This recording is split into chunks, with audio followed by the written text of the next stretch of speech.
Duck hasn't been able to find another thief. So, as I suspected, it looks like you must have stolen my quilt after all. Now tell me where you've hidden it, and I may not be so hard on you. How many times do I have to tell you I didn't take it? Oh dear, looks like rain. Time to send for Mr. U, the uniform man, and his friend, Uppy Umbrella. Mr. U looks after all the umbrellas in Letterland. He's always very busy when there's rain in the air. Hello, everybody. Anyone need an umbrella to keep the rain off? I don't know why you lot make such a fuss about a few drops of rain. I love it. Yes, Uppy.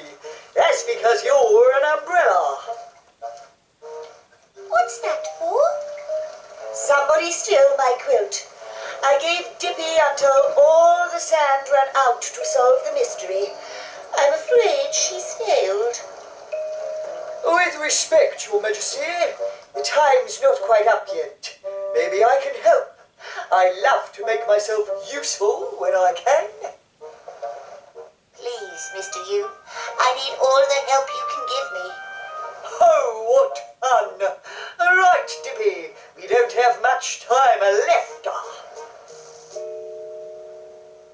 Do you have any clues? I think so, yes, but I don't know what they all mean. What are they? Well, I've been following this trail of paint footprints, and along the way I found the most peculiar things. First a watermelon, then a water bottle, then a watch. I thought I might find another clue in Mr. O's boat when a wind sprang up from nowhere and blew it away. So, what do those clues tell you? I don't know. They don't seem to have anything in common. Yes, they do. They all start with the same letter. That's right. I hadn't noticed. Watermelon, water bottle, watch, and wind. They all start with you-know-whose letter. Dippy Duck, did you say you were looking for footprints? Yes, Vase of Violets. Because there are some over here, and look where they lead. The Windmill. And who likes eating watermelons, has a water bottle and a watch, can summon up a wind at will, and lives in the windmill? The Wicked Water Witch. She must have stolen your quilt. I told you it wasn't me. Not so fast, Robber Red. First I need proof. To the windmill. My quilt.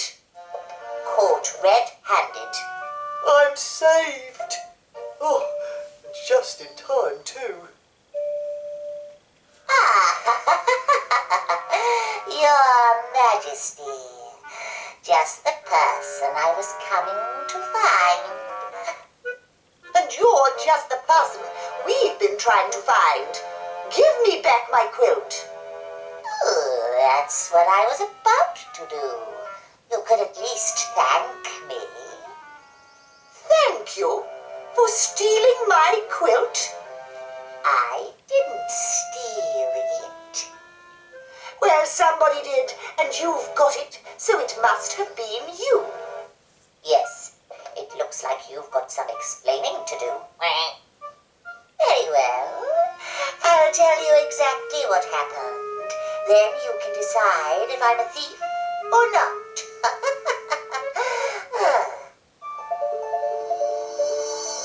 I was walking past the palace, minding my own business, when I saw that poor Peter had been painting a rather pretty picture. I stopped to look at it.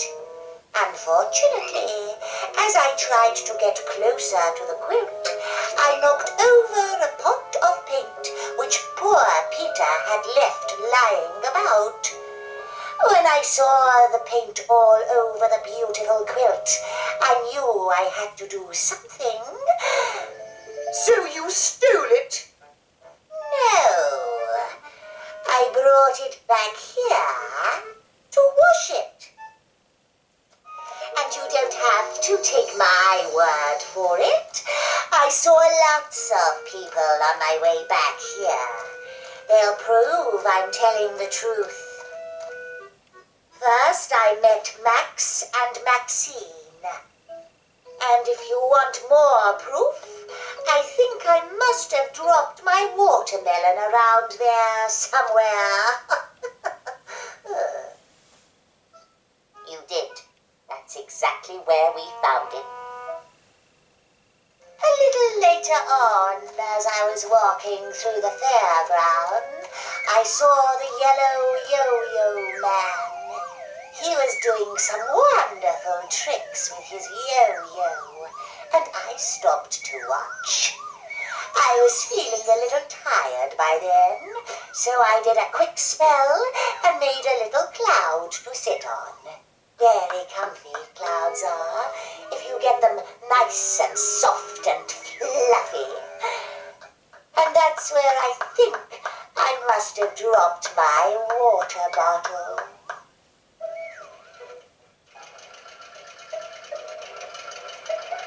A little later, I was crossing the Letterland football pitch when Zigzag Zebra came whizzing along.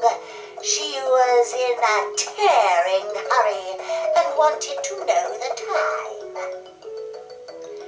I can prove I was there too, because I think that's where I must have dropped your watch.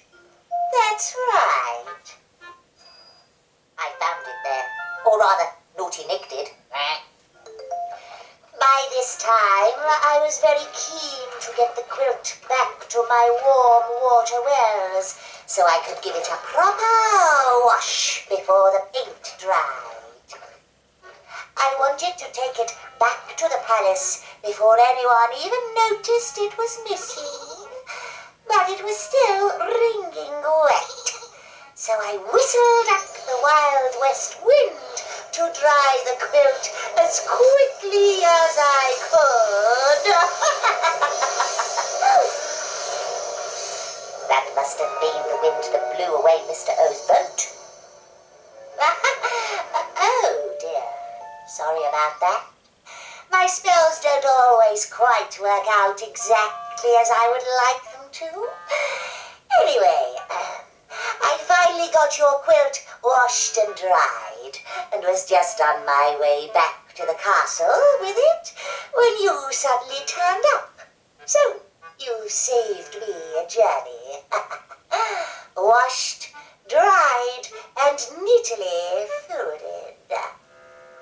My quilt!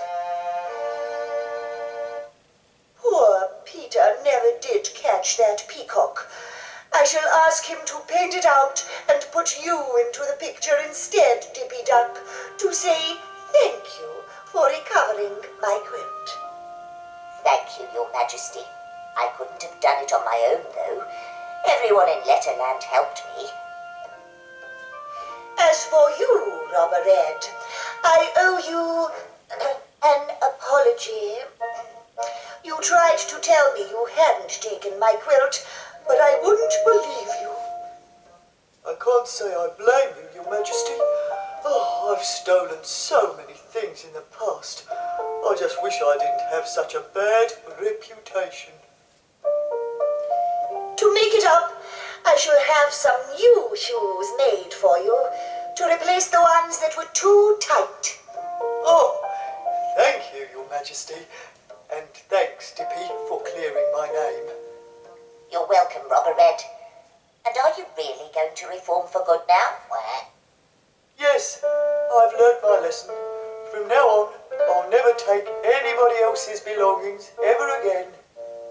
Excellent. Come along then, Dippy Duck. Let's go and find poor Peter and see about getting your portrait painted.